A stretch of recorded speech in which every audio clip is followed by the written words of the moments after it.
Você conhece algumas das características do poema do Barroco? Não? Como assim? Pera aí que eu vou te dar uma contextualização. O Barroco é um estilo artístico que surgiu no século XVI e se estendeu até meados do século XVIII. Caracterizado por elementos exagerados, contrastes marcantes e grande expressividade, o Barroco foi responsável por grandes obras de arte, arquitetura e literatura, como teatro de ópera e pinturas barrocas.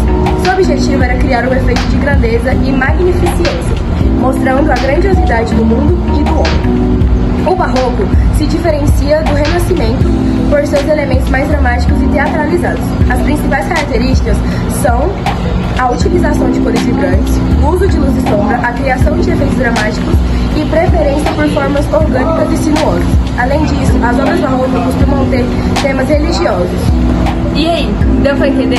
Com isso agora vamos analisar um dos poemas de Gregório de Matos. Mas espera aí, eu sei que você não conhece um dos poemas do Gregório de Matos, né? Luciana, vem me ajudar aqui. Vou falar pra vocês quem foi Gregório de Matos. Bom, como vocês não sabem, né, a gente tem que dar uma explicadinha. Gregório de Matos foi um dos maiores poetas brasileiros do período do Barroco. Além de poeta, Gregório foi advogado durante o período colonial e conhecido como a Boca do Inferno, sendo famoso por seus sonetos satíricos, onde ataca muitas vezes a sociedade baiana na época. Dono de uma personalidade rebelde, Gregório criticou diversos aspectos da sociedade do governo da Igreja Católica. Por esse motivo, foi perseguido pela Inquisição e condenado ao degredo em Angola de 1694.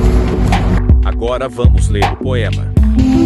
Irei ler o poema que foi solucionado pra gente de Gregório de Matos, que é Fluxo e Refluxo da Maré. 6 horas, enche outras tampas vazam, a maré pelas margens do oceano e não larga a tarefa. Portando, o mar rodeia e o sol abrasa, deixa a espera primeiro opaca ou rasa. A lua com impulso soberano engole o mar por um secreto cano, e quando o mar vomita, o mundo arrasa. Muda-se os tempos e suas temperanças, até o céu se inunde a terra e os mares, e tudo está sujeito a mudanças. Só eu, e todo o fim de meus pêsames, era de alguns minguantes as esperanças, nunca um minguante vi de meus azares. Esse poema apresenta várias características, por exemplo, características. O poema No Fluxo e Refluxo da Maré encontra o poeta incentivo para recordar seus males, de Gregório de Matos. É um exemplo clássico das características do Barroco, um período literário que se destacou pela complexidade e pela profundidade. Vamos analisar algumas das principais características do Barroco presentes nesse poema.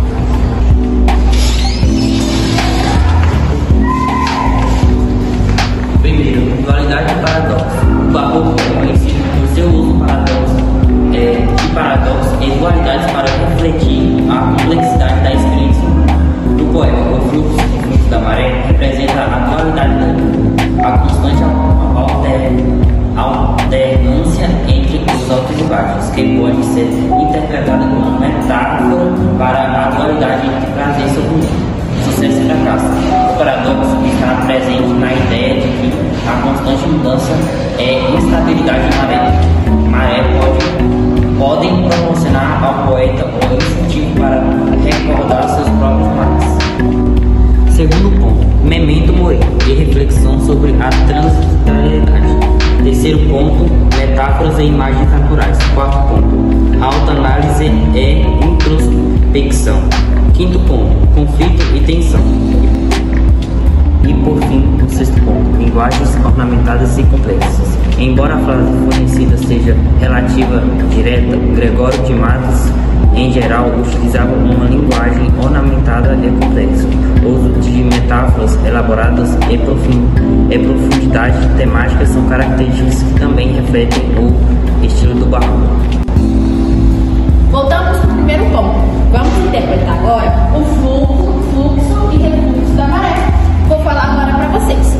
Esses termos representam o movimento constante e esse ciclo das mares do oceano. Na literatura barroca, tais imagens frequentemente simbolizam a instabilidade e transitoriedade das coisas. Irei recordar agora sobre os seus males. Bom, vamos lá. Mas, naquele tempo, eu irei falar para vocês o que significa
agora eu vou chamar a Lu para fazer a conexão entre a natureza e a emoção.